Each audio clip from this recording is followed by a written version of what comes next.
आज का जो दर्शन है हमारा, उसको इंडिया की ऑफिशियल फ़िलॉसफी कहा जाता है। यानी अधिकृत फ़िलॉसफी अगर कोई है दुनिया के अंदर, आप इंडियन फ़िलॉसफी की जब बात करेंगे तो इंडियन फ़िलॉसफी का नाम सुनते ही एकदम उनके ध्यान में आ जाएगा वेदांत। और किसी दर्शन को भारत के जो स्कॉलर्स हैं यूनिवर्सिटियों में बैठे हुए हैं उनको तो उनमें तो मान्यता मिली है, क्योंकि वो तो सांख्य भी पढ़ाते हैं, न्याय भी पढ़ाते हैं और भी चीज़ें पढ़ाते हैं। तो वो सिर्फ वहीं यूनिवर्सिटियों में और जो इंडियन फ़िलॉसफी पढ़ाने वाले हैं वहीं तक लिमिटेड है। लेकिन जितने भी दार्शनिक चिंतक हैं, विचारक हैं, उनमें जब आप फ़िलॉसफी की बात करोगे, इंडियन फ़िलॉसफी की, तो एक ही चीज़ आएगी, वो कहेंगे Vedanta. Vedanta is the highest philosophy of world. दुनिया में इससे ऊंची फ़िलॉसफी कोई नहीं बनी। वेदांत फ़िलॉसफी का आधार ही ऐसा है जिसके बारे में डॉक्टर राधाकृष्णन ने कहा है, this is the final phase of human thought. मानव की मस्तिष्क के चिंतन जहाँ तक जा सकती है, मानव जहाँ तक सोच सकता है, ये नहीं कि मानव ने जहाँ तक सोचा है, बल्कि आगे भी संभव नहीं इससे आगे सोच सके।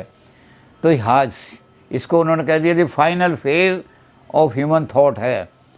और वो फ़िलॉसफी जो है वास्तव में ऐसी है कि दुनिया में आज तक उससे ऊंची अभी तक कोई फ़िलॉसफी निकल करके नहीं आई।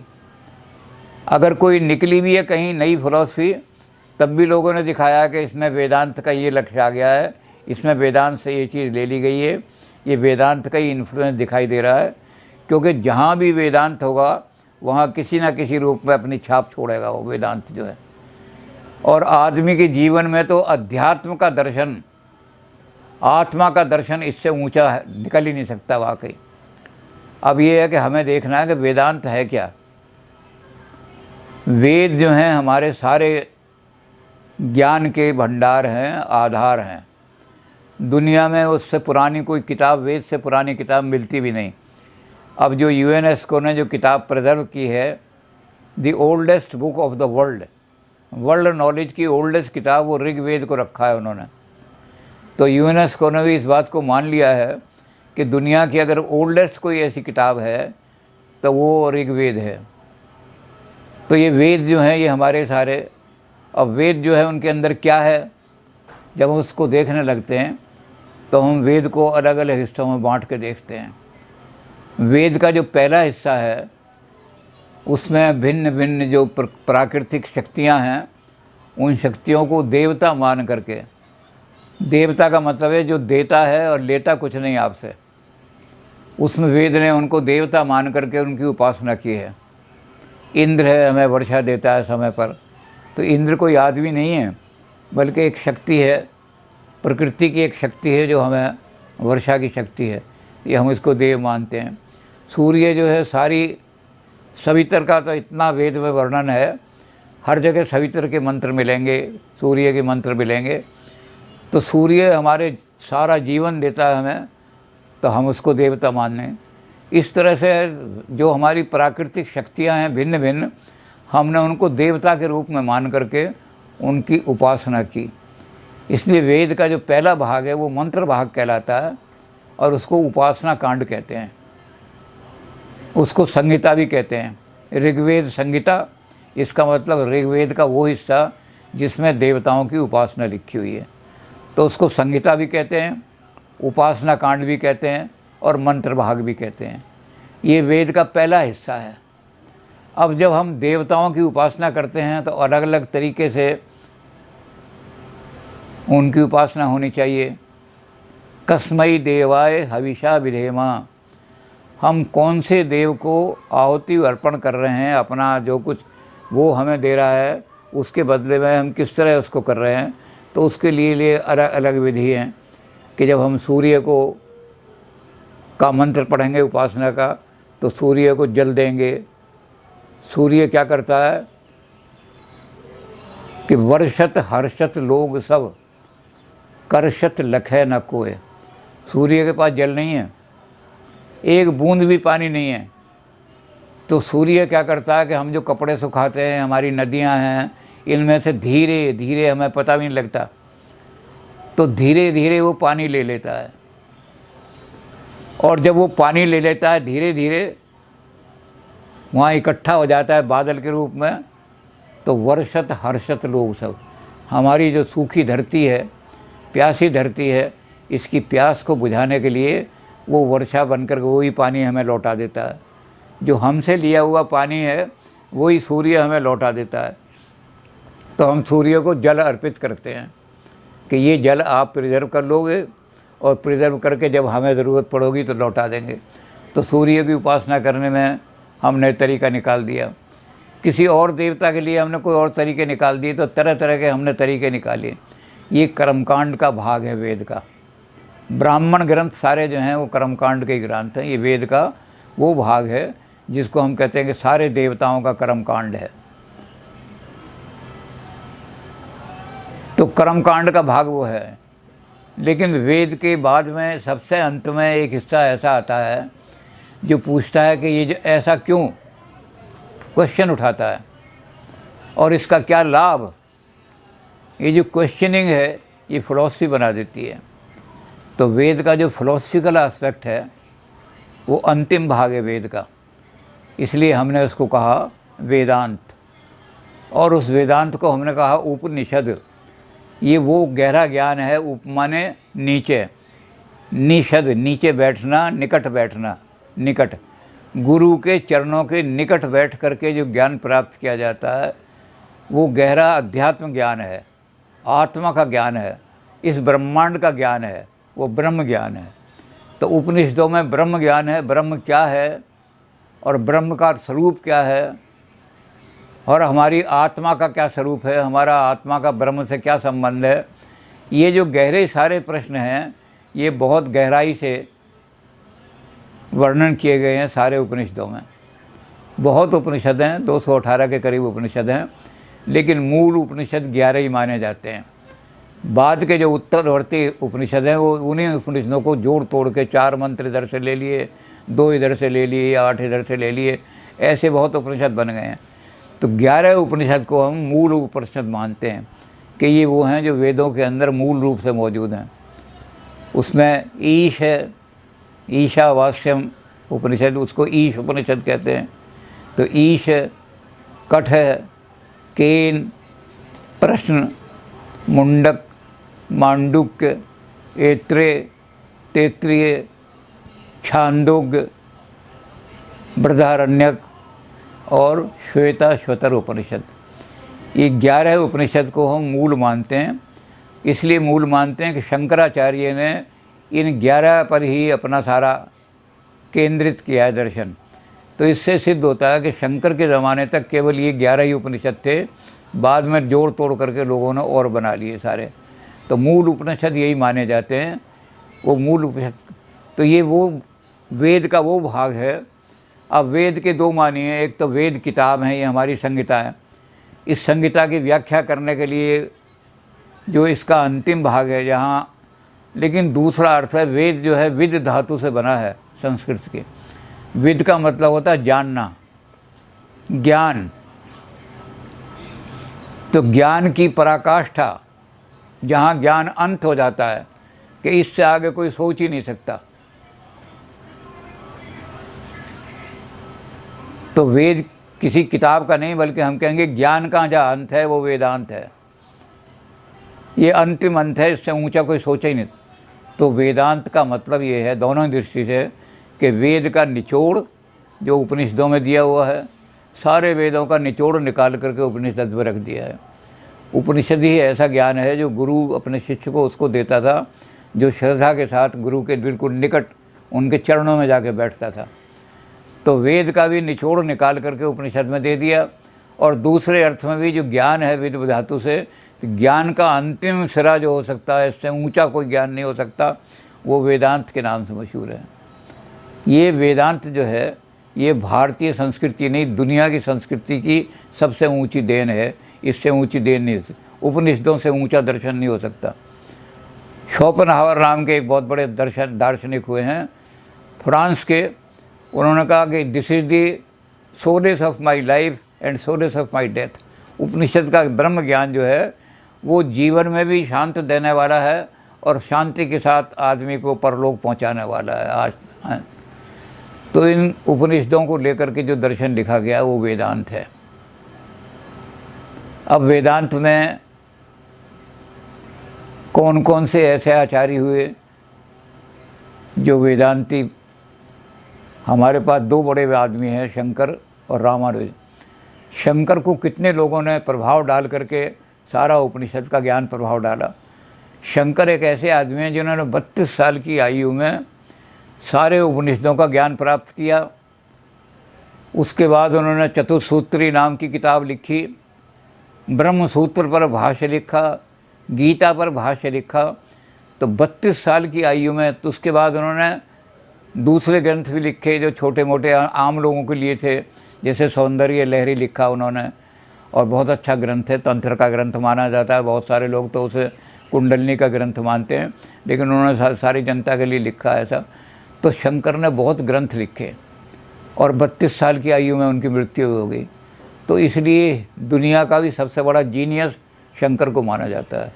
शंकर जितना जीनियस कोई दुनिया में नहीं हो सकता, जो 32 साल की आयु में इतने ऊँची किताबें लिखते हैं।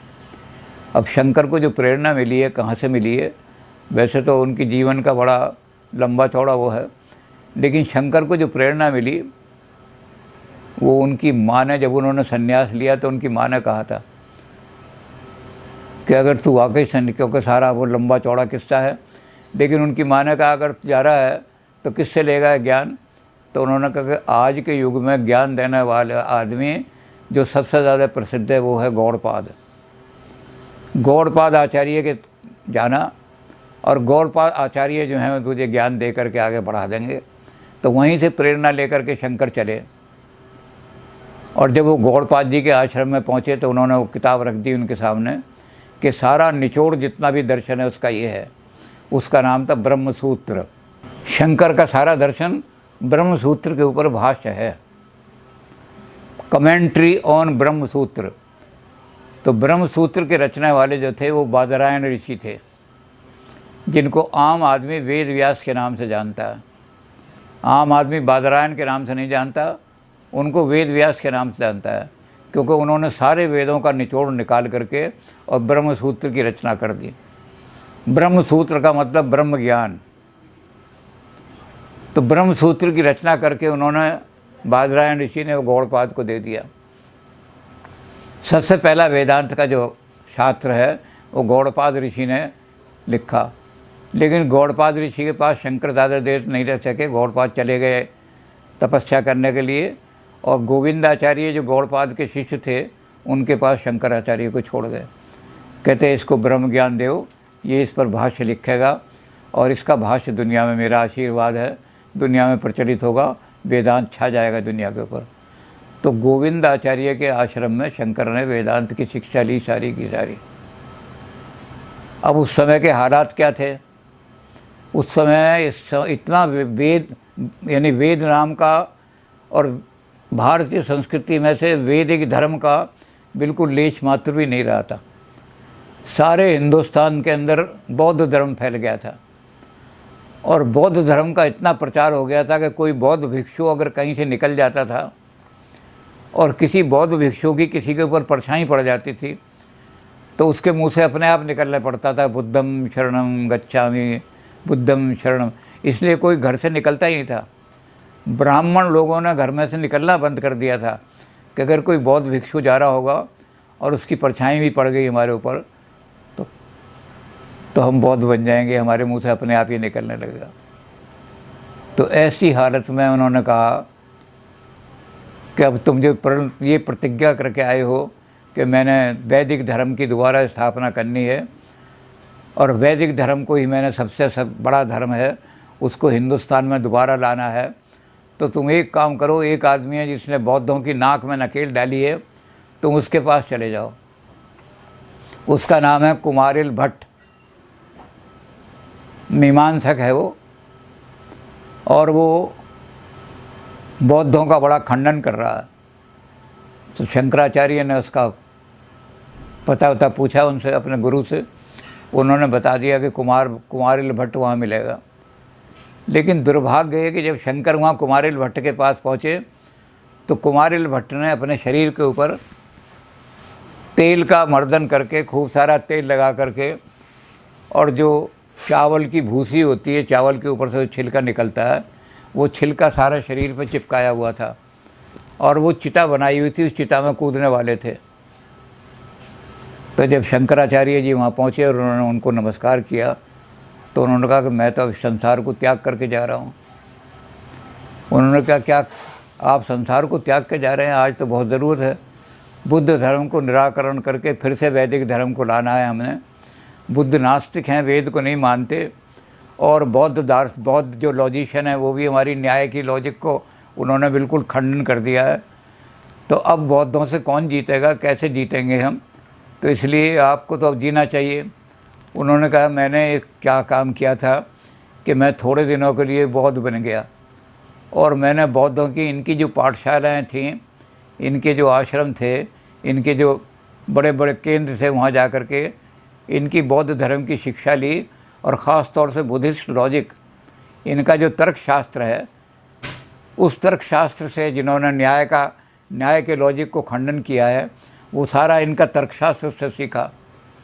और उस तर्कशास्त्र को सीखने के बाद जब मैं इस बात के लिए खड़ा हुआ कि अब इसी तर्कशास्त्र से इनकी धज्जियाँ उड़ानी है बौद्धों की, तो कहते इनके जो बौद्ध भिक्षु थे बहुत बड़े, वो कहने लगे कि तुमने तो बड़ा पाप किया है। जिस गुरु से तुमने ज्ञान लिया है और उसी गुरु का तुम खंडन करने जा रहे हो, तो अति अग गुरु अपमानता। गुरु का अपमान करना, जिससे विद्या प्राप्त की है, उससे बड़ा महापाप दुनिया में नहीं हो सकता। तो इतना बड़ा महापाप किया है आपने कि जिस गुरु से ज्ञान लिया है, आज उसी गुरु का खंडन करने के लिए जा रहे हो। तो कहते मुझे ये हो गया कि ये तो हमारे वेद में भी है कि गुरु का अपमान करना सबसे बड़ा पाप है। तो इसलिए मैंने इस शरीर से गुरु का अपमान किया है, बौद्धों का अपमान किया है। इस शरीर को मैं धारण करने योग्य नहीं हूँ, इसलिए मैं तो अब शरीर त्याग रहा हूँ। लेकिन मैं तुम्हें एक आदमी बताता हूँ जिसने मुझसे सारा शास्त्र के तारा ले करके और बौद्धों का खंडन किया है, तुम उसके पास चले जाओ। कहने लगे बताओ। तो ये कुमारिल जो थे, इन्होंने बताया कि मैंने तो इसलिए बौद्ध धर्म स्वीकार किया था, मैं बौद्धों के पास क्यों गया? कहते मैं एक दिन निकला हुआ जा रहा था, तो मैंने भिक्षा के लिए आवाज़ लगाई, भुक्षाम देही। तो एक महिला जो थी गृहस्थन, वो ऊपर खड़ी हुई थी। उसने कहा कि बाबा पल्ला फैला दे, मैं यहाँ से जो कुछ भी होगा अनाज वगैरह फेंक दूंगा। तो उसने कहा हम ऐसी भिक्षा नहीं लेते, तो नीचे आके भिक्षा दे, दरवाजे पे खड़े होकर। उसने कहा अगर मैं नीचे आ गई और कोई इधर से बौद्ध भिक्षु निकला तो मेरा तो वैदिक धर्म समाप्त हो जाएगा, मैं अभी कहने लगूंगी। तो कहने लगा नहीं। वो कहने लगे मेरे धर्म की रक्षा कौन करेगा? बाबा मैं भिक्षा देने तो आ जाऊंगी, लेकिन मेरे धर्म की रक्षा कौन करेगा अगर बुद्ध धर्म में बन गई तो? तो कहते मैंने उससे वायदा किया कि तू मुझे भिक्षा दे, मैं बुद्धों का नाश करूँगा, और बुद्ध नाश करने के बाद तेरे धर्म की, वैदिक धर्म की। तो कहते मैंने बौद्धों का नाश करने के लिए वहाँ से मुझे प्रेरणा मिली, और मैं फिर बौद्धों की पाठशाला में गया, वहाँ से मैंने बौद्धों का ज्ञान अंदर का सारा ले लिया, और फिर बौद्धों को मैंने। तो कहते मुझसे ये गलती हो गई कि मैं बौद्धों से ज्ञान सीखा और बौद्धों का उन्हीं गुरुओं का अपमान करना शुरू कर दिया। तो कहने लगे शंकराचार्य फिर मुझे बताओ, मैं तो आपके पास, कहते आपने तो, उन्होंने कहा कि मंडन मिश्र है मेरा शिष्य, उसके पास तुम चले जाओ। वो भी मीमांसक है, और मीमांसा वाले ज्ञान की ऊंची, ज्ञान और कर्मकांड दोनों को मीमांसक मानते हैं। तो वैदिक कर्मकांड को जो आज संरक्षण कर रहे हैं वो भी मीमांसक हैं, और वेद ज्ञान को लेकर के जो वैदिक तर्कशास्त्र लेकर के बौद्धों का खंडन कर रहे हैं वो भी मीमांसक हैं। तो मंडन मिश्र के पास चले जाओ। तो ये जब गए वहाँ पर, तो वहाँ कुएं पर औरतें पानी भर रही थीं। उन्होंने ये भी कहा कि जिस घर की औरतें, हिंदुस्तान में सब लोग पाली बोलने लगे हैं क्योंकि लोक भाषा पाली है, तो वहाँ कोई संस्कृत बोलता ही नहीं। तो कहते जब वो स्त्रियाँ पानी भरने के लिए आएँ, तो जो स्त्रियाँ संस्कृत में बोल रही हैं उन्हीं के पीछे पीछे चले जाना, वो मंडन मिश्र के घर ले जाएंगी। तो ये गए वहाँ कुएं पर, इन्होंने पानी मांगा, तो जो औरत थी वो जो पानी पिलाने लगी, तो इन्होंने कहा कि मंडन मिश्र का, संस्कृत में पूछा कि मंडन मिश्र का घर क्या है, कहाँ है? तो औरतें थीं, उसने कहा कि कहाँ से आया बाबा तू? इन्होंने कहा कि मैं गोविंदाचार्य के आश्रम से आया हूँ, कुमारिल भट्ट ने मुझे यहाँ भेजा है। तो भट्ट मीमांसा तो सबसे ऊंची मीमांसा है, गुरु मत कहलाती है वो, गुरु का मत वही है कुमारिल भट्ट का। तो कहने लगे अच्छा गुरु जी ने भेजा है, कुमारिल भट्ट ने आपको भेजा है, वो तो गुरु मत है हमारा। तो कहने लगे उन्होंने तो अपने आप को दाह कर लिया है और मुझे यहाँ भेजा है। तो वो कहने लगे कि ऐसा करो तुम यहाँ चले जाओ, दरवाजे पर एक तरफ तोता होगा और एक तरफ मैना होगी, और वो शास्त्रार्थ कर रहे होंगे। तोता कह रहा होगा स्वतः प्रमाण्यवाद, मैना कह रही होगी परतः प्रमाण्यवाद। तोता नैयायिक है और मैना जो है वो मीमांसक है, उनमें शास्त्रार्थ चल रहा है। तो जहाँ ये शास्त्रार्थ देखो वही मंडन मिश्र का मकान है। इस देश के अंदर आज संस्कृत बोलने वाला कोई नहीं रहा। मंडन मिश्र के घर में तो स्त्रियां तो क्या, वहाँ तो तोता और मैना भी संस्कृत बोलते हैं। तो कहते हैं अगर तुमने संस्कृत भाषा को बचाना है और संस्कृत भाषा मर गई तो वेद को कौन पढ़ेगा। तो वेद ज्ञान को अगर बचाना है और वैदिक धर्म की दोबारा स्थापना करनी है तो तुम मंडन मिश्र के घर चले जाओ। तो खैर ये मंडन मिश्र के घर चले गए और वहाँ मंडन मिश्र से शास्त्रार्थ करने लगे। उसकी जो पत्नी थी बहुत ही बड़ी विदुषी थी, उसको इन्होंने जज बना लिया कि तुम जज हो। और वो जो थी वो जब बातचीत करने लगी तो बाद में मंडन मिश्र ने अपने आप को सरेंडर कर दिया। और सरेंडर करने के बाद क्या हुआ कि सुरेश्वराचार्य के नाम से शंकराचार्य ने कहा कि तुम मेरी गद्दी पर बैठोगे, जो मैं गद्दी पहली गद्दी स्थापित करूँगा पहला। तो सुरेश्वराचार्य को भी एक साथी मिल गया इनको, और उसको लेकर के इन्होंने वैदिक धर्म का प्रचार करना शुरू किया शंकराचार्य ने। और शंकराचार्य ने जब प्रचार शुरू किया तो उन्होंने वही काम लिया। उन्होंने कहा कि जो ब्रह्म सूत्र है, जो बादरायण ऋषि ने लिखा है, जो गौड़पाद जी को उन्होंने दिया, गौड़पाद जी ने फिर ये दिया, उस ब्रह्म सूत्र पर भी अगर कोई हमने भाष्य लिख दिया और ब्रह्म सूत्र पर हमने सारे संसार के अंदर फैला दिया तो वैदिक धर्म अटल हो जाएगा, अमर हो जाएगा। इससे ऊंचा ज्ञान दुनिया में कोई नहीं है और बुद्ध धर्म का नाश हो जाएगा बिल्कुल। तो वेदांत शंकराचार्य का जो है वो वास्तव में ब्रह्म सूत्र पर भाष्य है। शंकराचार्य ने जो सारा वेदांत का दर्शन लिखा अपना, वो महर्षि बादरायण जिनको वेद व्यास कहते हैं, उन्होंने सारे उपनिषदों में जितना भी और ऐसी चीज़ें थीं जहाँ जहाँ आपस में कंट्राडिक्शन था या कोई ऐसी शंका आ जाती थी जिसके कारण से होता कि एक उपनिषद में ये बात कही गई है दूसरे में, इसलिए बौद्ध यही करते थे कि तुम्हारे उपनिषदों में तो अपने आप ही अपनी बातों को खंडन किया हुआ है, इनमें तो यहाँ कंट्राडिक्शन आ गई, यहाँ आ गई। तो उस सारी कंट्राडिक्शन को रिमूव करके, सारी कंट्राडिक्शन को दूर करके, जहाँ जहाँ विरोधाभास आ गए थे उन सब विरोधाभासों को दूर करके उन्होंने ब्रह्म ज्ञान का सबसे बड़ा ग्रंथ लिख दिया जो ये ब्रह्म सूत्र के नाम से आया। तो ब्रह्म सूत्र उनका दिया हुआ है वेद व्यास जी का, उन्होंने गौड़पाद को दिया और गौड़पाद से कहा कि इस पर जो भाष्य लिख देगा वो वेद धर्म की, वैदिक धर्म की दोबारा स्थापना कर देगा, क्योंकि इसके मुकाबले में फिर बौद्धों का ज्ञान बिल्कुल, बौद्धों का नहीं और भी लोग जो हैं उनका ज्ञान भी बिल्कुल फीका पड़ जाएगा। तो शंकराचार्य ने ब्रह्मसूत्र ले लिया और ब्रह्मसूत्र पर अपना भाष्य लिखना शुरू किया। शंकर का जो भाष्य है ब्रह्मसूत्र पर वो सबसे ऊंचा भाष्य माना जाता है।